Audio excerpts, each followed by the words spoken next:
Watch my videos for competitive exam preparation and subscribe to my channel, like and share the video.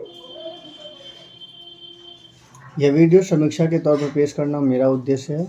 इसका किसी व्यक्ति, देश, राजनीतिक दल या संगठन से कोई लेना देना नहीं है। यह समीक्षा केवल दर्शकों को और छात्रों को सुनने के लिए उन्हें ज्ञान देने से संबंध है। इसका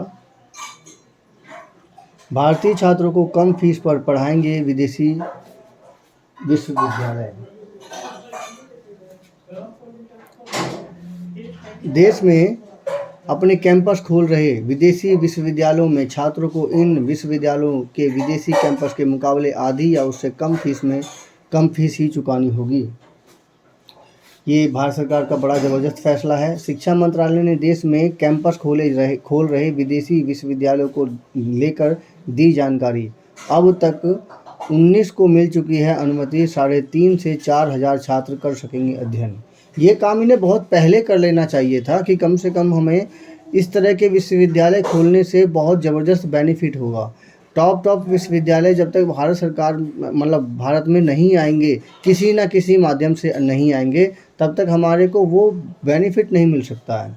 इस वक्त चीन में ज़बरदस्त नॉलेज वाले जो है विश्वविद्यालय हैं। जब तक वो भारत की तरफ नहीं झुकेंगे तब तक हमारी जो है देश की तरक्की नहीं हो सकती है।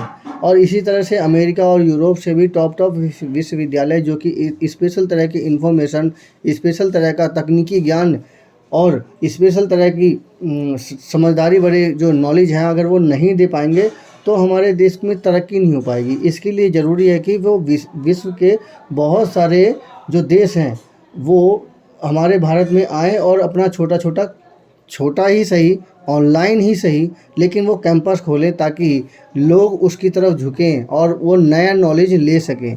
भारत सरकार को इसमें ये प्रयास बहुत पहले कर लेना चाहिए था। इसमें से कुछ कोर्सों की फ़ीस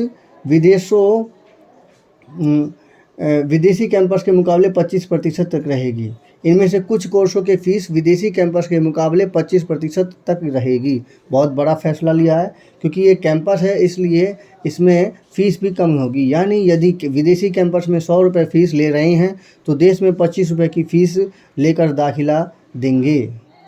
और ऐसे में ही विश्व के टॉप विश्वविद्यालय जब तक देश में नहीं आए, आप ये देख लीजिए कि तकनीकी मामले में हम कितने पिछड़े हुए हैं कि तकनीकी वाले आईटी सेक्टर में हमारा आईआईटी भी कहीं नहीं आ रहा है। एकमात्र बेंगलोर का एक इंस्टीट्यूट ही केवल तकनीकी के मामले में आगे आ पाया है और कोई भी विश्वविद्यालय भारत का वो इस तकनीकी मामले में नहीं आ पाया है आगे।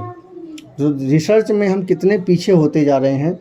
अब तक देश में 19 विदेशी विश्वविद्यालयों के कैंपस खोले जाने की अनुमति दी जा चुकी है, जिनमें से 5 विदेशी विश्वविद्यालयों को गुजरात के गिफ्ट सिटी में खोलने की अनुमति दी गई है। ये बड़ी बात है गुजरात सरकार की ओर से कि 5 विदेशी विश्वविद्यालय गिफ्ट सिटी में खोलने की अनुमति सरकार ने दे दी है।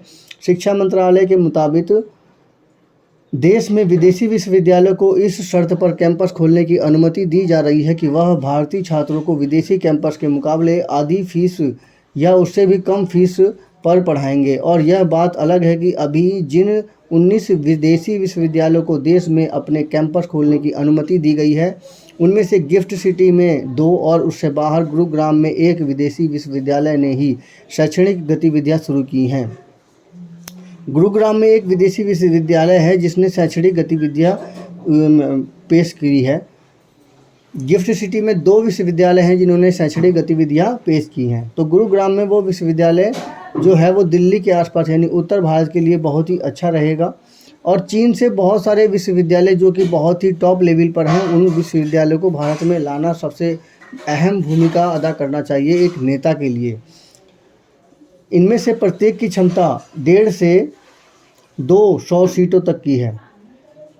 150 से 200 सीट तक की इनमें क्षमता है। अधिकारियों के मुताबिक भारतीय छात्रों के लिए इन विदेशी विश्वविद्यालयों में पढ़ना काफ़ी आसान होगा, क्योंकि इनमें जहां विदेशों की तुलना में कम फीस लगेगी, वहीं विदेशों में रहने, खाने और परिवहन आदि पर होने वाले भारी भरकम खर्च से भी वह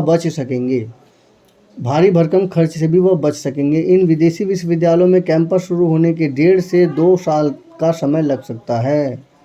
ये विदेशी विश्वविद्यालय के जो कैंपस होंगे 1 से 1.5 साल तक लग सकते हैं। देश में विदेशी विश्वविद्यालयों के कैंपस खोलने की अनुमति देने के क्रम में यूजीसी ने इस महीने 5 नए विश्वविद्यालयों की अनुमति दी है। इसमें Queens University of Belfast UK, Coventry विश्वविद्यालय यूके, सरे विश्वविद्यालय UK, Illinois Institute of Technology America और आईआईडी इटली शामिल हैं। देखिए, इसमें ज़्यादातर विश्वविद्यालय यूके के ही हैं, क्योंकि भारतीय जो ये एक उपनिवेश की तरह हमारा भारत रहा है, इसलिए वो यूके के लोग इसमें ज़्यादा से ज़्यादा इसमें इन्वॉल्व हो रहे हैं। लेकिन प्रश्न ये है कि हम इन विश्वविद्यालयों को खोल करके इस तरह से चलाएं कि भारतीय यूनिवर्सिटी और ये विश्वविद्यालय आपस में जब ये टक्कर में आएंगे कि किसमें योग्यता, किस स्टूडेंट में योग्यता ज़्यादा निखर के आ रही है, जो समय पर देश के काम आ जा रही है, तो उसी से पता चलेगा कि कौन सी यूनिवर्सिटी टॉप पर है। तो प्रश्न यहाँ पर ये उठता है कि भारतीय छात्रों को कम फीस है, क्योंकि आबादी बहुत ज़्यादा है, तो कम फीस में भी हम उतने ही अच्छी पढ़ाई कर सकते हैं। मेरी ये समीक्षा कैसी लगी कृपया कमेंट कीजिए, मेरे चैनल को सब्सक्राइब कीजिए। धन्यवाद।